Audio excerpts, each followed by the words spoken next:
Bismillahirrahmanirrahim. Assalamualaikum warahmatullahi wabarakatuh. Waalaikumsalam.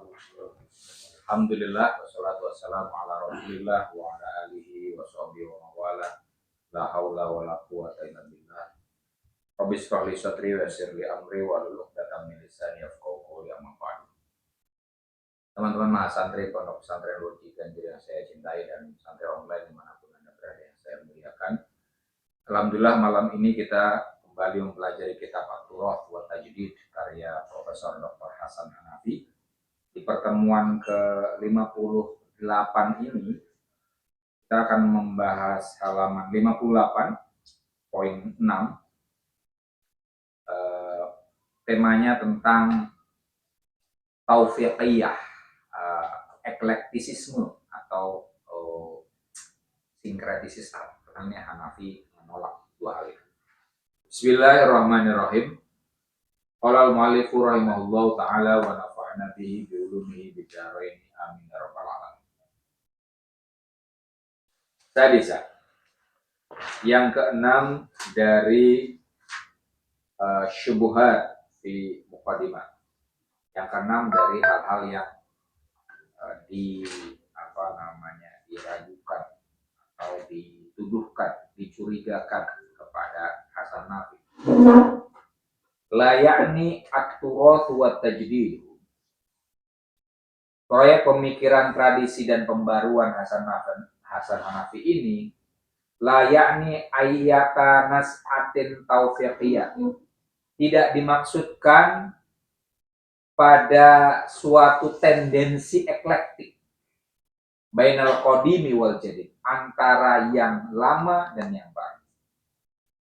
Eklektik itu penggabungan antara dua hal atau lebih. Ada otak-atik gatuk lah kalau orang Jawa ya. Kayak Pancasila Indonesia itu juga taufiqiyah. Taufiqiyah artinya eklektik atau sinkretik.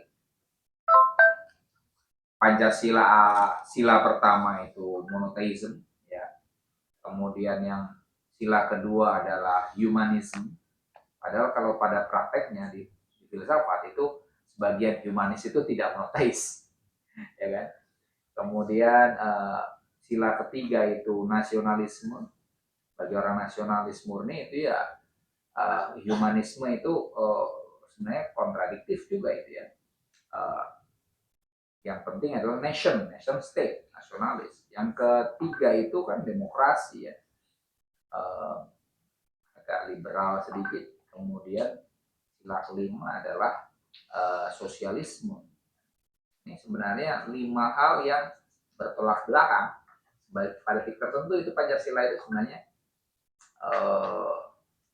punya titik perbedaan yang kuat ya antara satu sila dengan yang lain. Tapi kemudian diramu sedemikian rupa menjadi satu falsafah hidup Indonesia. Nah itu taufiqiyah.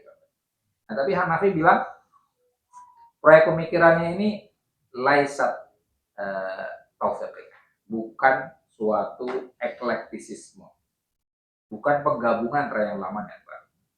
Kenapa?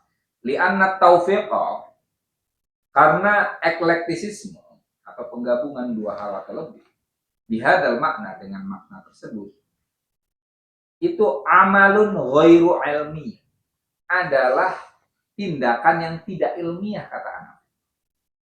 Yahda'u limizajin sahsil lil bahis, yang tunduk pada watak personal peneliti, aulih tiarin musbakin lil failusu, atau pilihan a priori filsuf, au yakumu ala hawa, atau didasarkan pada hawa nafsu, yakdi ala maudhu'iyatil qadimi wal jadidi ala sawa, yang mematikan objektivitas yang lama dan yang baru sekaligus. Bagi Hanafi, eklektisisme itu cenderung subjektif. Karena yang mau digabungkan itu dipilih-pilih ya. Pilihan ketika kita mau memilih itu kan juga ada unsur subjektif. Seperti tadi 5 sila, kemudian kenapa cuma 5 ya kan? kenapa itu? Kemudian nanti kan ada perasaan-perasaan lagi ya, Trisila kalau nggak salah. Kemudian nanti gotong royong kan juga ada apa namanya pemerasan, bukan pemerasan dalam arti jelek ya, diperes, diekstraksi sedemikian rupa. Itu ada pilihan-pilihan subjektif. Nah, Hanafi dalam hal ini cenderung mengutamakan maudhu'iyah ya, bukan sahsiyah. Kalau maudhu'iyah itu objektif, bukan subjektif. Karena kalau hanya menggabung-gabungkan, belum tentu dua hal itu selaras ya. Kadang itu pemaksaan saja antara dua hal atau lebih. Nah itu Hanafi alasannya.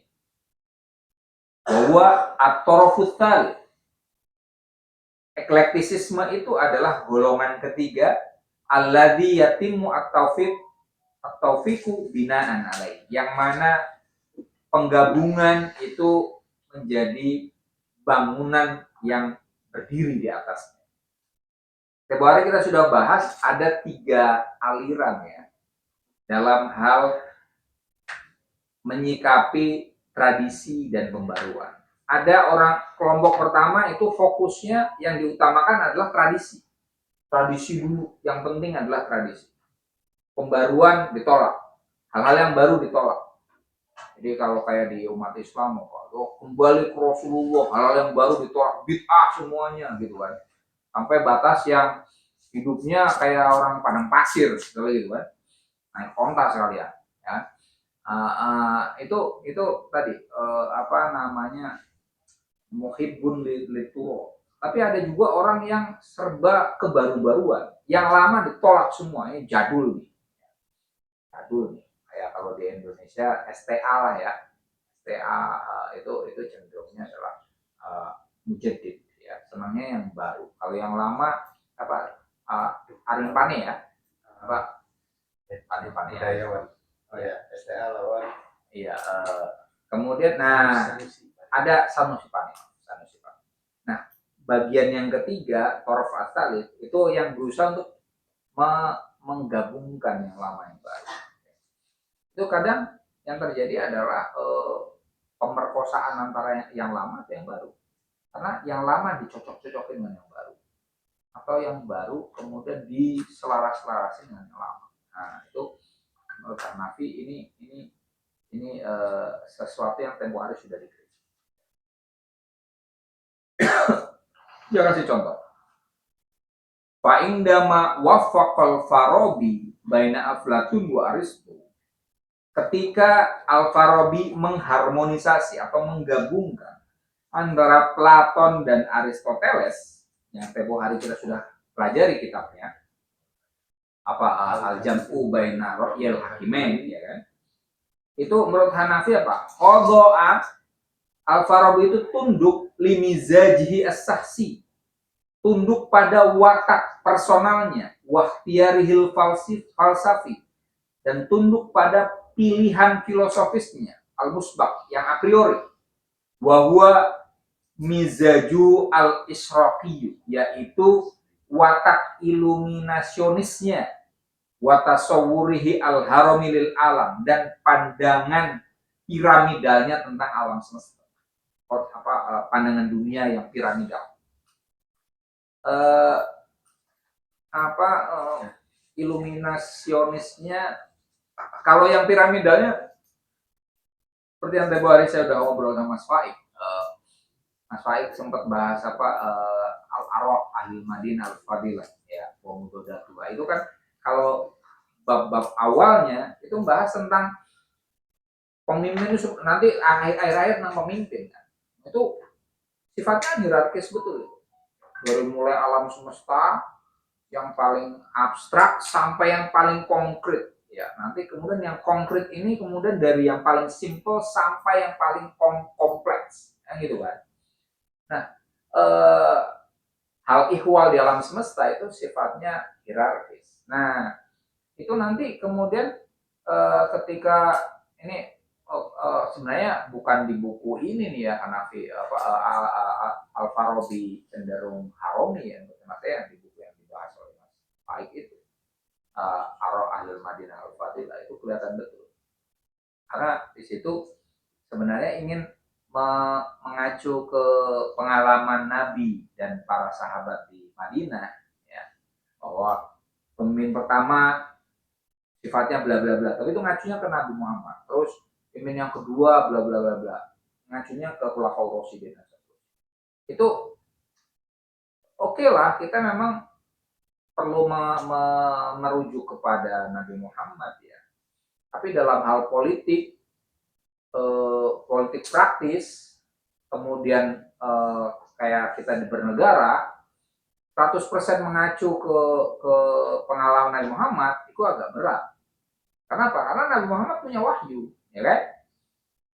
Punya wahyu dan benar-benar sangat dihormati. Tak mungkin kita melengsarkan Nabi Muhammad kan ketika beliau jadi penguasa. Nah, bayangkan kalau kemudian penguasa kita, pemimpin kita, raja kita itu mempersonifikasikan dirinya sebagaimana Nabi Muhammad, kan repot.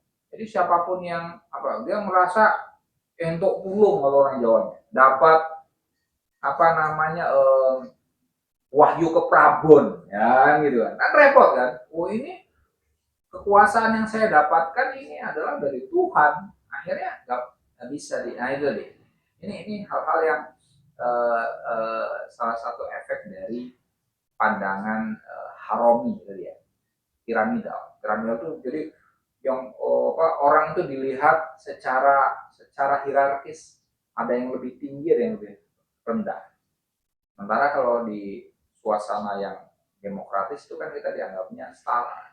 Nah itu Hanafi bilang salah satu kelemahan Al-Farabi adalah tasawwur al-harami.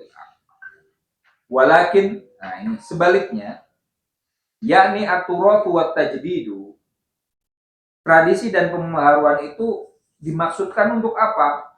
I'adatu bina'i ulumil khayat, merekonstruksi ilmu-ilmu tujuan bikullil wasail allati yutihuhal asru, dengan semua sarana yang dipersembahkan oleh zaman sekarang. Tujuan tradisi dan pembaruan yang digagas oleh As-Sanafi itu adalah merekonstruksi ulumul ghaya, ilmu-ilmu tujuan.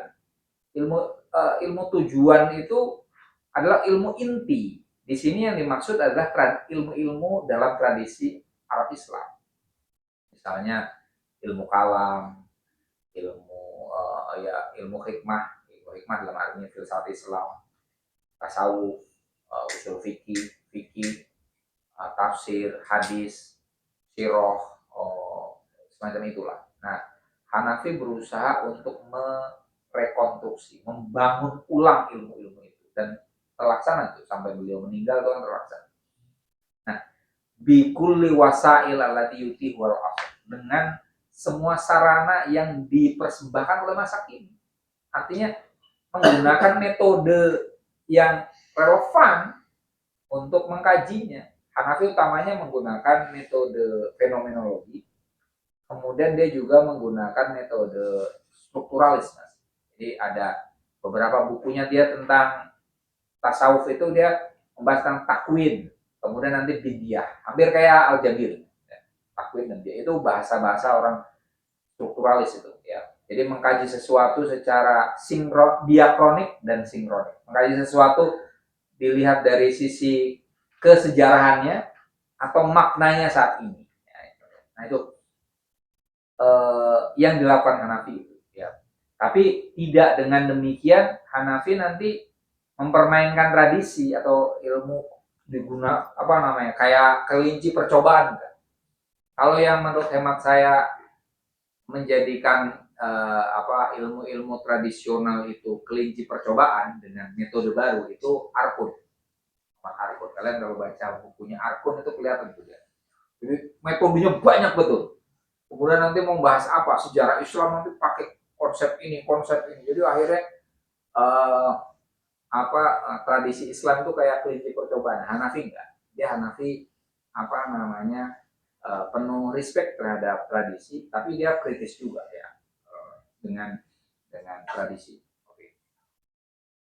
Wahia wasail tadi ya, sarana-sarana tadi itu wasailun bi'iyatun kholisatun, adalah sarana-sarana lingkungan murni natijatun antaqofatinal mu'asir, yang dihasilkan oleh kebudayaan kontemporer kita, wahajatil asli, dan kebutuhan masa kini. Sarana-sarananya itu apa? Ya dari kebudayaan masa kini dan kebutuhan. Kita butuhnya mana apa? Gitu ya. Beragam tadi. Ketika kita butuh metode sejarah, ya oke, kita butuh itu sejarah ya. Maka kemudian konsepnya adalah takwin, formasi biasanya. Kayak siapa namanya? Jadi itu takwinul aklil arabi, ya, formasi pemikiran Arab. Kemudian nanti binyah al akal al arabi, struktur akal Arab. Nah itu jadi dilihat sebagai dicocokkan dengan kebutuhan. Kita butuhnya apa nih? Kalau kemudian kita cenderungnya ahistoris, maka kita perlu historisitas. Ya. Misalnya begini, kenapa kita di Indonesia, di NU utamanya itu mengacunya ke madhab Asy'ari, gitu. Kan selama ini kayak sifat 20 dan seterusnya kita punya dan masuk begitu saja kan. Seolah-olah itu Islam yang sesungguhnya gitu kan. Nah, oke lah untuk sekedar pegangan hidup oke lah. Tapi dalam hal beragama secara rasional itu kan akhirnya kita perlu ini historisitasnya apa sih? Kenapa kok Asy'ari yang kemudian dipilih kita di Indonesia? Kenapa kemudian walaupun 4 madhab fikih yang kita acu, tapi utamanya kita Syafi'i? Nah, ini kan perlu mengkaji historisitas. Peneliti ya, orang awam nggak perlu. Tapi ini penting untuk mengetahui bahwa apa yang kita jalani itu sebenarnya mengacu pada ruang dan waktu, tidak ujuk-ujuk gitu. Ini ada unsur-unsur ruang dan waktu, ada unsur geografis, ada unsur-unsur historis, ya, budaya dan seterusnya. Nah itu sebagai contoh. Jadi sejauh mana itu penting? Ya bagi ilmuwan, bagi orang-orang yang tidak sekedar mau percaya tapi dia perlu mengetahui dasar dari apa yang dipercaya, itu penting sekali ya. Tapi kalau yang penting jalani aja, ya udah nggak usah aja tuh. Wa idza kana taufiqu yata'amalu ma'a syai'aini huma maudu' at-taufiq. Jika eklektisisme itu berinteraksi dengan dua hal, yang mana dua hal itu adalah objek eklektik atau sinkretik, karena turath wa tajridu yata'amalu ma'a syai'in wahidin wa huwa turath al-wahid. Proyek pemikiran tradisi dan pembaharuan berinteraksi dengan satu hal saja, yaitu tradisi lama. Tadi kalau eklektik itu biasanya tidak fokus. Kalau dua, ya udah perhatiannya akan memecah kedua. Kita tahu di beberapa kampus itu ada yang masih membolehkan komparasi ya, atau bahkan sintesis ya. Kayak di luar sintesis ya, atau eklektik atau sinkretik ya. Komparasi itu kan kalau kalian melakukan penelitian yang sifatnya perbandingan itu kan nggak fokus biasanya, ya kan? Atau beberapa kampus tuh melarang, kayak di STF itu cenderungnya juga jadi dilarang karena biasanya nggak dalam. Kita akhirnya bahas dua hal, ini masih di permukaan, nanti mencari titik temu, titik beda, gitu doang. Padahal kalau misalnya kita bisa tematik itu kan, atau oke lah kajian tokoh mungkin juga lalu gitu sampai ke konsep-konsep dasarnya itu. Nah, sama eklektik juga sama tadi. Eklektik itu cenderungnya kita tidak fokus, akan bahas satu, bahkan kalau tadi saya bilang Pancasila ada 5 loh, ya kan? 5 satu persatu. Kemudian bagaimana nih titik temunya tadi sudah saya sebutkan. sila pertama dan kedua ada sebenarnya secara filosofis itu bertolak belakang gitu pada titik tertentu ya. Nah, kalau di barat ya, humanis itu cenderungnya tidak begitu peduli dengan Tuhan ya, nggak monoteis ketuhanan yang maha esa. Nah itu di Indonesia gimana itu cara menggabungkan, bisa aja sebenarnya karena di apa namanya di kayak di Al-Quran itu kan semua ayat apa ayat yang menopang Pancasila kan ada semua. Tapi tadi kita nggak fokus. Nah, Hanafi bilang bedanya dengan yang eklektik, saya dalam hal ini fokus. Fokusnya apa? Mengkaji tradisi lama. Wa in aradu hadza turatu ala hajatil asri. Apabila tradisi itu mengajukan sesuatu, ini arado maksudnya apa ya? Salah satu artinya itu mengajukan. Oke, saya artikan di sini mengajukan gagasan, Pak. Sesuai dengan kebutuhan masa kini, layak nih taufikon bainal itnaini, bukan berarti itu menggabungkan dua hal. Wa ahoda juz wa ahdu juz'in min hada marotan wa juz'in min dalika marotan ukhra, dan mengambil sebagian dari yang itu di satu sisi sekali waktu dan mengambil bagian dari yang lain di kesempatan yang lain. Bal yakni, tapi sebaliknya yang dimaksudkan adalah anna matolibal asri, bahwa kebutuhan kontemporer dia asas tafsir, adalah asas penafsir. Selain realitas, tradisi itu kadang memberikan gagasan. Nah, Hanafi mengatakan gini, kalau realitas mengungkapkan kebutuhannya, kemudian tradisi mengungkapkan kebutuhannya. Nah, menurut Hanafi ini tidak dengan demikian sinkresis, tindakan yang eklektik atau sinkretis. Ya. Kenapa? Ini realitas itu adalah dasar dari keberadaan tradisi. Tadi ya, asas tafsir. Tradisi itu kan sebenarnya tafsiran atas realitas. Contoh misalnya apa? Kenapa di Indonesia ada tahlilan, ada 7 harian, ada 40 harian, ada nyatus, ada nyewu, ya kan? Itu di Arab nggak ada tuh tradisi kayak gitu. Di Indonesia tapi ada. Nah, itu karena ada tradisi Hindu Buddha, ada tradisi Kapitayan yang punya selamatan itu, yang kemudian apa namanya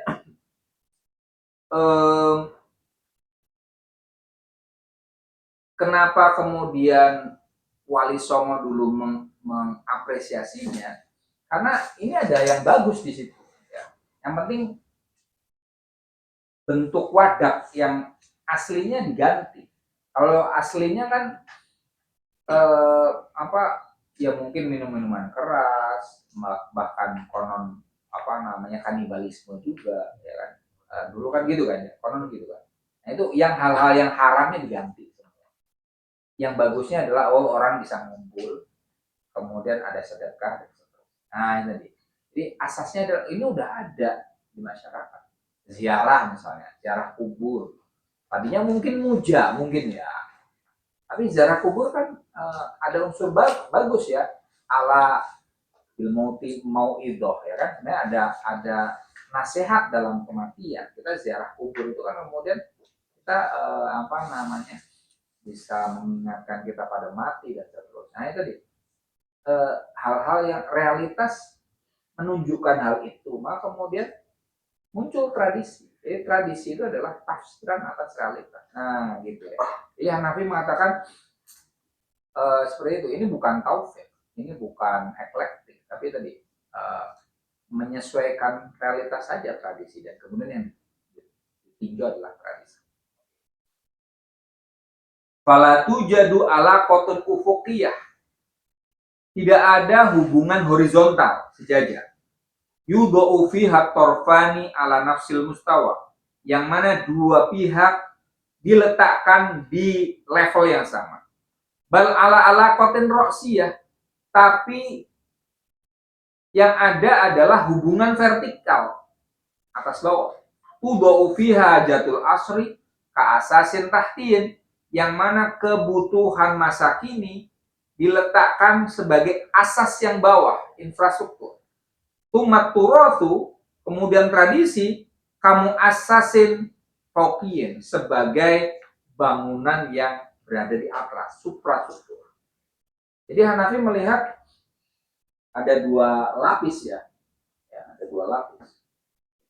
Ini infrastruktur ya, atau bawah ya, lapisan bawah. Ini dasar lagi, ya, dasar yang mendasar. Kemudian ada suprastruktur, lapisan atas, atau nah, yang di bawah itu apa tadi? Hajatul asri, kebutuhan masa kini.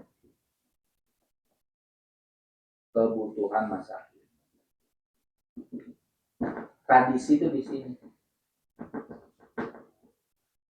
Ini Hanafi dalam hal ini cara berpikirnya ya kayak orang-orang Marxis gitu ya. Suprastruktur ini yang kemarin kita sebut basis ya. Basis ini suprastruktur. Nah, ini hubungannya adalah bukan ufuki tapi roksi, atas bawah. Ini bawah, ini ke atas, gitu kan? Tapi yang bawah itu yang lebih dasar, yang lebih. Nah, tradisi itu sebenarnya menjelaskan hubungannya tidak berdampingan. Kalau berdampingan tadi yang muncul adalah eklektik. Ya, kalau eklektik nih tradisi ada kebutuhan gini, jadi dicocok-cocokin. Ini enggak, kebutuhan dulu. Kita butuhnya apa gitu ya. Kalau kemudian misalnya gini, ini kalau tahlilan sampai 40 hari apalagi 100 padahal orang yang susah. Ini kan malah nyusahin orang susah gitu. Misalnya gitu ya. Salah satu kritikan orang-orang Muhammadiyah kepada kita orang yang kan kayak gitu kan. Ini orang lagi kesusahan malah disuruh mempanen orang banyak gitu kan.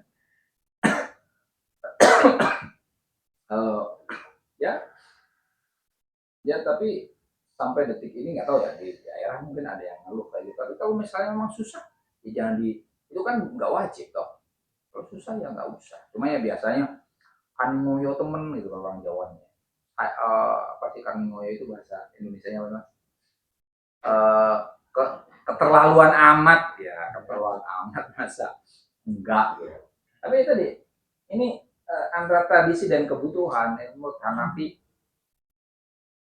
posisinya, hubungannya itu bukan berdampingan, tapi hierarkis, atas bawah. Ya.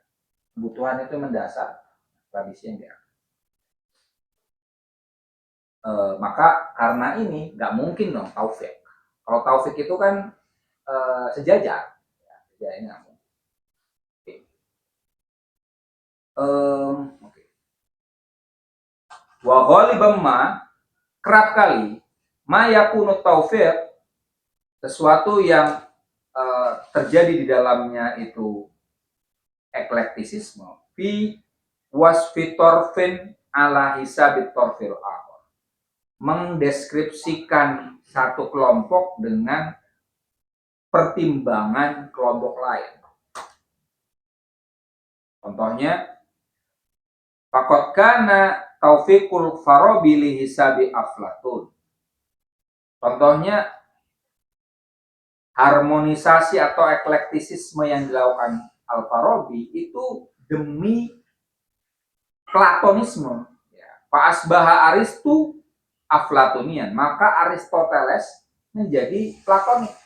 Padahal kan beda. Ya, Hanafi mengatakan gini, eklektisisme itu kelemahannya adalah meletakkan dua hal yang sebenarnya berhubungan secara vertikal kok horizontal. Itu kritik pertama. Kritik yang kedua, kerap kali eklektisisme itu dilakukan untuk memenangkan satu pikiran yang lain, menundukkan pemikiran yang lainnya lagi. Satu ditundukkannya. Contohnya tadi, ketika Al-Farabi mengharmonisasikan antara Aristoteles dengan Plato, itu yang diunggulkan adalah Plato, kata Hanafi. Ya.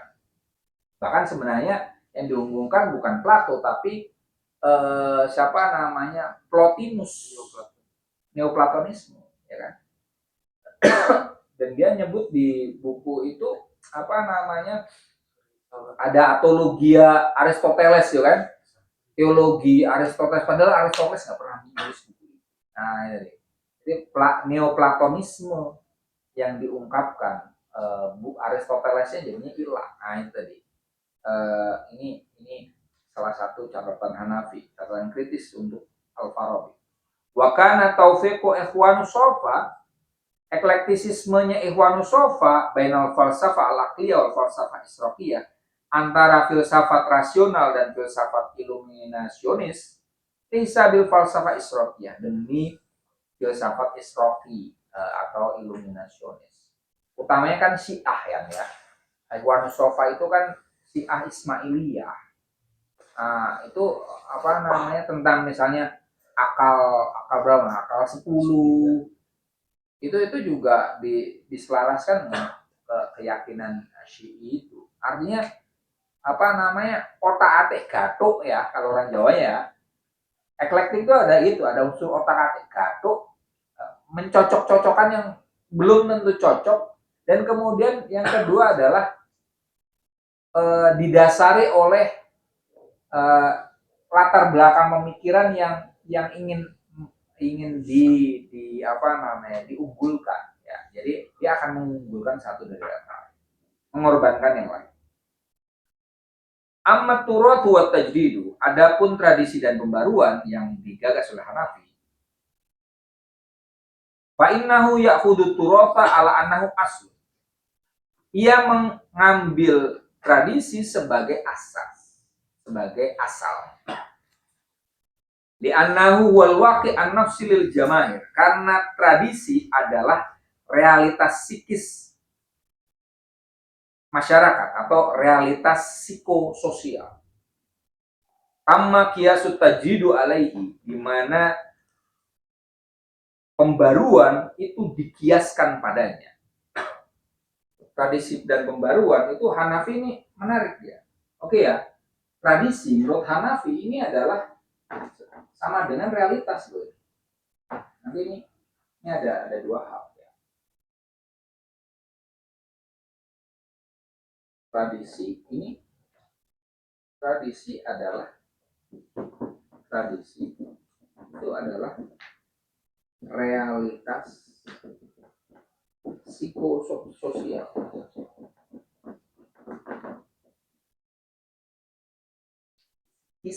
Masyarakat. Seperti kemarin tuh saya ditanya sama ponakan saya. Ponakan saya itu suka melihara binatang di Kuningan Cirebon sana.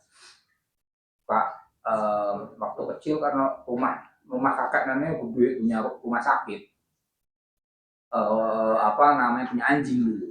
Nah, sekarang udah kakek neneknya udah meninggal dan dia kemudian sudah punya rumah kan. Dia senang melihara kucing dan kemudian bilang, "Om, aku tuh pengen melihara anjing, Om." Boleh gak, Om? Aduh. Ya, jadi yang ditakutkan kan tentang psikososial kan. Juga saya ingin katakan bahwa di Indonesia, umat Islam Indonesia rata-rata kan cenderung menolak umat Islam memelihara anjing, benar ya? Ini udah realitas psikososial. Coba deh iseng-iseng siapa misalnya, Mas Aji itu kan, melihara anjing ya sini Mas. Habis lah kamu masih, ya nggak mungkin. Tapi melihara kucing nggak masalah, ya.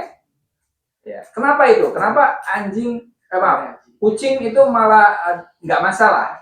Karena konon ini lagi-lagi tradisi. Binatang yang dicintai Rasulullah, ada gitu ya. Apalah itu tradisi nih, realitas psikososial yang kemudian gitulah. Kemudian katanya najis muholado dan seterusnya. Ada teman saya punya anjing pudel. Dia bilang, Aja, ini sebenarnya dilarang itu gara-gara apa sih? Gitu. Najis muholado dan seterusnya. Ini nih, saya vaksin, saya apa, selesai, bersih semuanya lah. Itu mungkin lebih daripada kalau anjing yang mahal dan benar-benar dipelihara dengan maksimal, itu biaya hidupnya anjing masih lebih mahal daripada kalian, Mas. Benar, benar. Eh, samponya itu bisa kita sampo berapa sih paling mahal-mahalnya berapa sih? 30.000 kan ya. Itu samponya anjing itu bisa sampai setengah juta, Mas. 300 setengah juta. Benar, Mas. Itu lebih mahal lah dari kalian. Ya, tadi ini biayanya mahal, tapi kenapa dilarang? Ya, itu tadi karena ada realitas psikososial yang melarang kita untuk itu. Ada kawan saya sekarang jadi politisi PDIP, lulusan Mesir juga, itu melihara anjing. Padahal istrinya adalah apa namanya Neng, anak Kiai.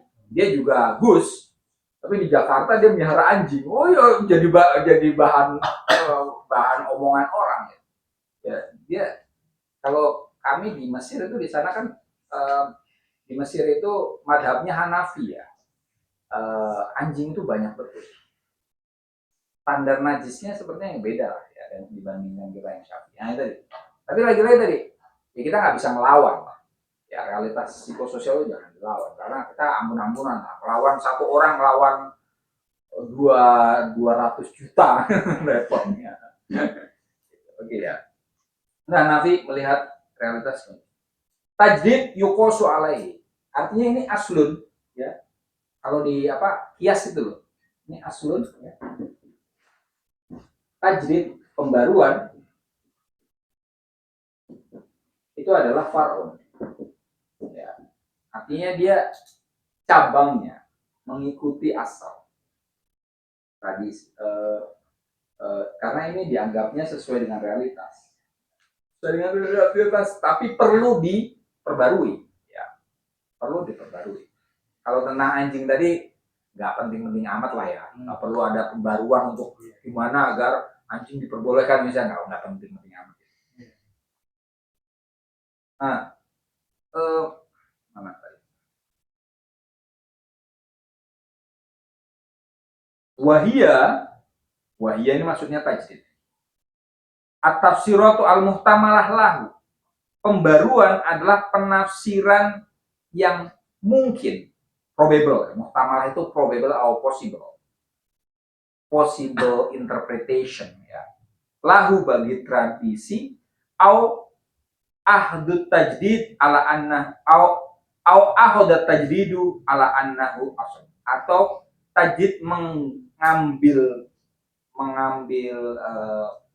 tradisi sebagai asal atau asas. Ini dasar, ini cabang. Ini apa sih aslun itu apa ya? Pokok ya, ini pokoknya. Pokok berarti. Ini bahasa kias di kita fikih usul fikih itu ya. Pembaruan itu cabang dari tradisi. Ini hanya penafsiran yang muhtamalah. Pembaruan itu adalah tafsiro, penafsiran yang muhtamalah, yang probable saja, kan kayak penelitian saja. Jadi tradisi itu sebenarnya ya, tradisi tidak hanya ilmu kalam dan lain-lain. Al-Quran itu kan juga sama ya, adalah tradisi.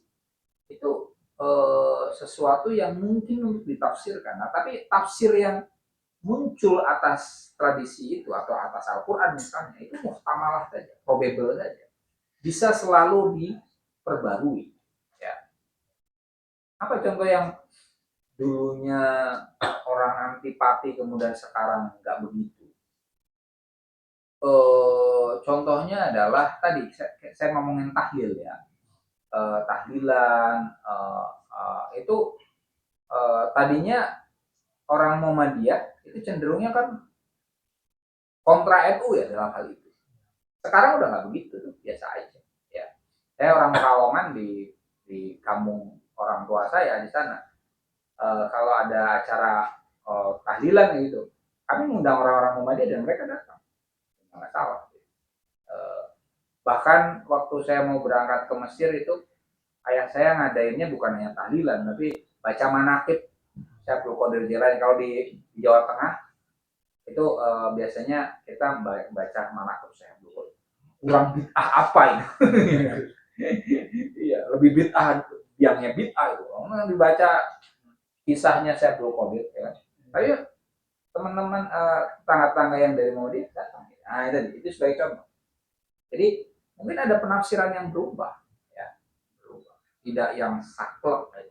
Jadi ini pembaruan adalah pembaruan tafsir. Melihat tradisi itu adalah suatu tafsir yang senantiasa bisa diperbarui. Wahia mutatolibatul waqi. Pembaruan, ya, penafsiran baru itu adalah mutatolibatul waqi. Suatu kebutuhan realitas. Kita perlu selalu memperbarui penafsiran tentang hal itu. Karena kalau tafsirannya berhenti, ya akhirnya tradisi itu jadi batu ya. Contoh ya, misalnya begini. Saya kasih contoh bahwa pembaruan itu adalah mutatolibatul waqi, kebutuhan kontemporer. Soal ini jamak, sholat jamak, ya, di Jakarta ini seringkali orang begini, pulang kantor jam 5 sore, ya, Allah kadang jam 4 sudah pulang, tapi utamanya kan jam 5 ya, pulang, langsung pulang nih, udah maghrib belum jam 5? Belum, masuk tol. Sekarang itu macet tuh kan, tol aja macet, tol dalam kota ini jam sekarang masih agak macet ya segini. Dari sampai Cawang gitu, dari Pluit sampai Cawang itu suka macet. Itu ada rest area nggak? Nggak ada rest area. Masuk ke situ, tiba-tiba sampai rumah sudah jam 8. Jam 8 udah azan apa? Isya. Maghribnya piye. Ya, itu sering orang. Nggak ada rest area. Nah, akhirnya kemudian kan nanya, itu sebagai contoh. Ini padahal jaraknya nggak terlalu jauh, rumahnya taruhlah nggak sampai ke mana lah, misalnya sampai Banten, oke lah, masafah untuk jamak kosor ya. Ini taruh rumahnya paling sampai Selipi aja, kantornya di Cawang misalnya, gitu. Kan ini belum sampai jarak untuk jamak kosor, tapi macetnya parah. Nah itu ada pernyataan tentang ini loh. Kalau dulu ilah untuk jamak kosor adalah masafah, jarak. Kalau sekarang kemudian bukan masafah, tapi masyakoh, kesulitan. Kan? Jadi alasan kenapa jamak karena sulit. Gak mungkin maghrib kelewatan. Bayangkan ini taruhlah ibu-ibu yang dia tadi ya jam 5 dia punya anak, mungkin aja kan tadi ya. Gimana? Nah itu pertanyaannya itu tadi. Kalau kita saklek dengan pandangan lama bahwa ini belum sampai jarak yang membolehkan kita untuk jamak dan kosor, gitu kan, jamak. Ya akhirnya gimana dong? Ya kan? Itu tidak wise, tidak bijaksana. Nah, itu sih. Jadi tajdid dalam hal ini penafsiran ulang itu adalah mutatolibatul waqi, kebutuhan realitas. Tumayuqasut turos alaihi. Kemudian tradisi dikiaskan pada sumber. Nah, ini jadi dialektika. Ya. Ini satu sisi kayak gini, di sisi lain dia kebalik ya. Pembaruan itu bisa jadi aslun ya. Ini bisa jadi far'un. Kenapa? Sejauh pembaruan adalah kebutuhan realitas. Pembaruan sebagai kebutuhan realitas dia menjadi aslun. Kenapa? Karena tadi Kan kadangkala ketika ada pembaruan muncul, ya akhirnya tradisi ikut toh. Ya seperti tadi misalnya tahlil tadinya selamatannya itu dulu sebelum ada Islam adalah kanibalisme, kan kemudian diganti ya menjadi hanya kendurian. Akhirnya pembaruan itu mengubah tradisi. Ya. Jadi ini dua hal ini berdialektika. Ya. Kadang pembaruan sebagai faraon, di mana tradisi adalah aslunnya. Kadangkala sebaliknya, tradisi adalah faraon, sementara pembaruan adalah aslun. Wa huwa al-asas an-nadhari li fahmil wahid. Dan tradisi adalah asas teoritis untuk memahami realitas, sama tadi. Tradisi adalah selain ini adalah asas teoritis untuk memahami realitas. Asas teori untuk memahami realitas. Ini kayak antropolog jadinya, Mas. Ilmunya antropologi. Kalau Anda ingin mengetahui realitas, maka lihatlah tradisi. Tradisi yang dipilih itu adalah cerminan realitas yang ada. Mohon maaf tadi saya nyebut Mesir ya. Standar najisnya Hanafiyah, madhab Hanafi itu tidak seketat kita yang Syafi'i. Beda. Itu makanya kalian kalau haji atau umroh, kalau saya dulu kalau haji umroh dari Mesir itu kan pakainya kapal, bareng-bareng dengan ibu-ibu, bapak-bapak Mesir toh, karena kami berangkatnya dari Mesir. Itu ya nggak wangi, Mas, sangseng baunya pesing. Iya, terkenal itu ibu-ibu sana agak pesing, karena ya standar najisnya beda dengan kita. Kalau kita kan kalau masih ada baunya kan najis ya. Jadi rupa, apalagi warna dan bau kan. Nah, kalau bau kan berarti udah najis kan. Itu mereka sepertinya bau nggak dihitung. Iya, jadi kacau, nggak kelihatan gitu kan.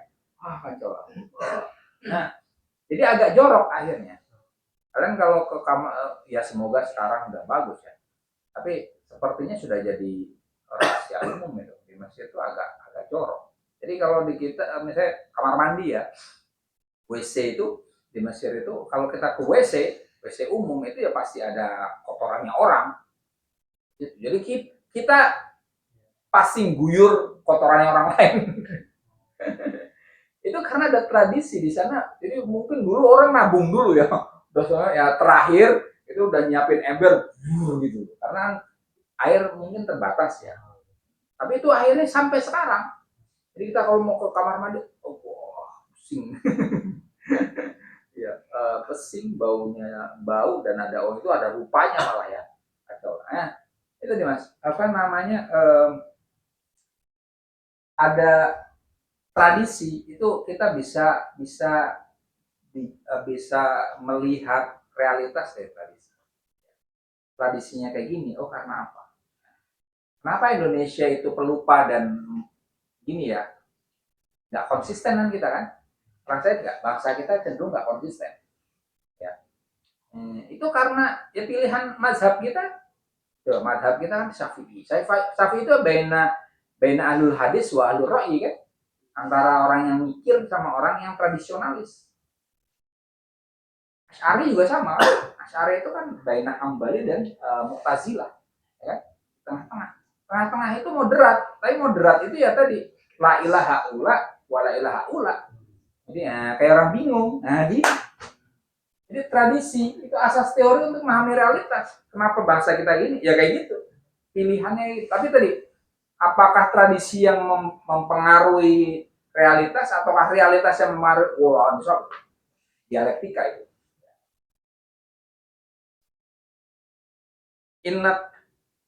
Inna taufiq al-qadim bimakna ahdi hadrotai. Nah, ini sekarang perbandingan antara masa lalu dan masa kini.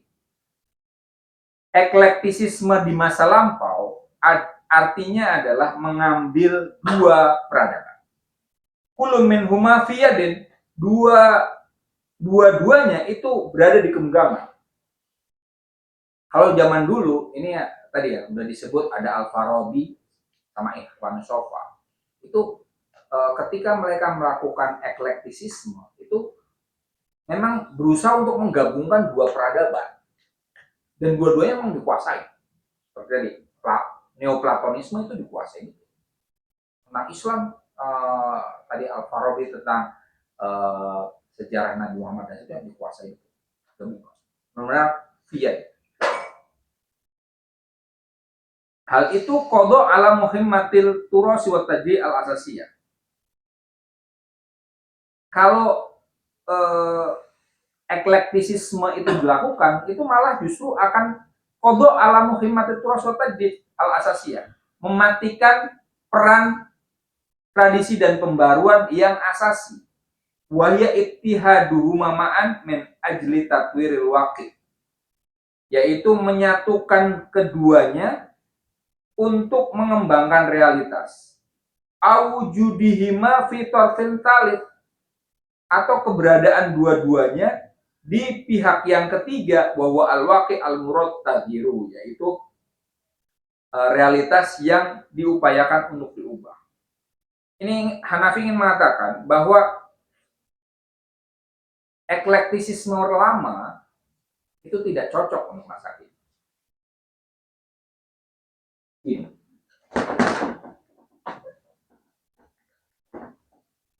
Kalau eklektisisme lama, ya, zaman lama, taruhlah Al-Farabi lah ya, Al-Farabi, kita sebut eklektisisme lama. Ini menggabungkan dua peradaban, taruhlah Islam plus Yunani, kali gitu ya, Arab Islam ya. Huma fiyadin, dua-duanya dikuasai. Yunani dalam kekuasaan umat Islam kan saat itu. Ya, Turki Utsmani itu kan menjajah Yunani. Ya, kalau kita mau contoh sampai sekiri, Yunani itu kemerdekaannya kemerdekaan Yunani itu kan dari Turki Utsmani terakhir tahun 1800-an sekian. Jadi dua-duanya dikuasai. Persia contohnya dia. Ini dengan Persia dikuasai umat Islam kan? Apalagi dengan India dikuasai umat Islam, ya kan? Jadi dua-duanya dikuasai. Oke. Nah kalau zaman sekarang, apakah Yunani dikuasai umat Islam? Tidak. India tidak. Persia oke lah masih ya. Tapi yang dikatakan kondisinya berubah. Kalau kemudian ini intinya peradaban luar kan, ini luar, ini dalam.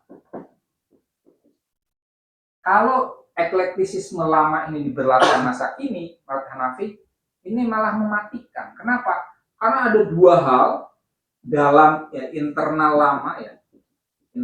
lama, ini eksternal baru. Ini kalau zaman sekarang ini realitas masa kini. Ini dua-duanya dimasukkan ke masa kini. Kalau ini kita ganti dengan kalau zaman sekarang peradaban Eropa Amerika.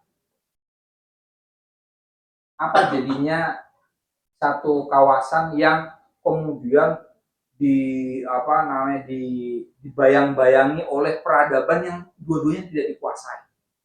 Ya kayak Indonesia saat ini.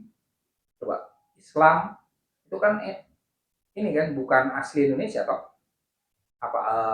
Impor kan. Peradaban Eropa impor juga.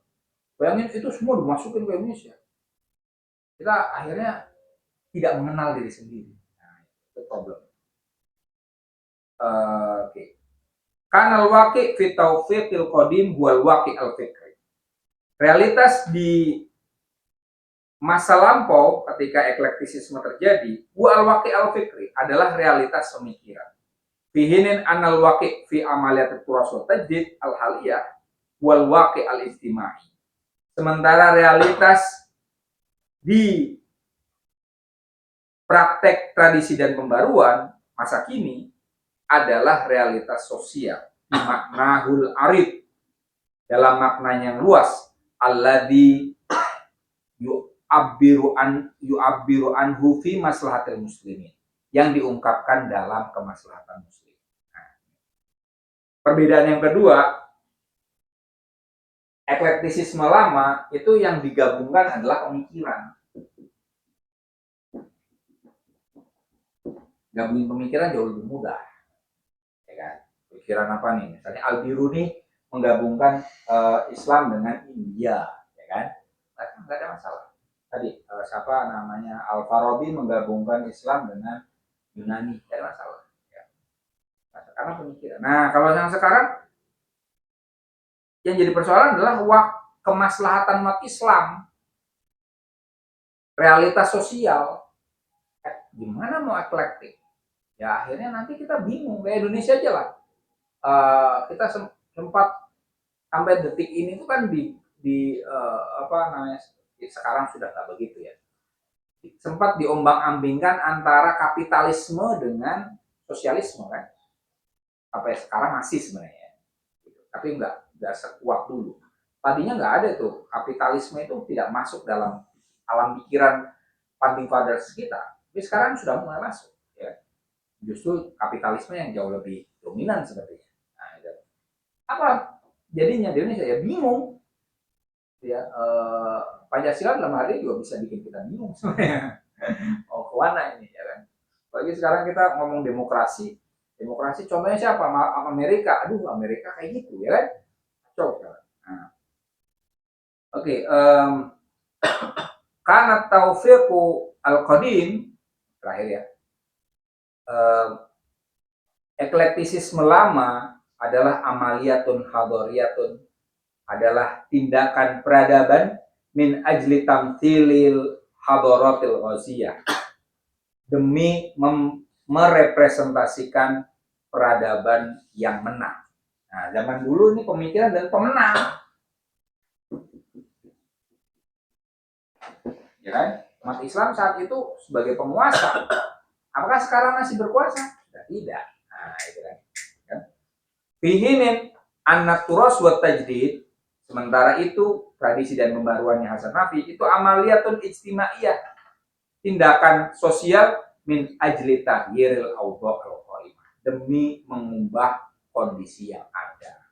Jadi bukan lagi urusannya pemikiran. Yang melakukannya pun bukan pemenang. Ini kita orang yang kalah.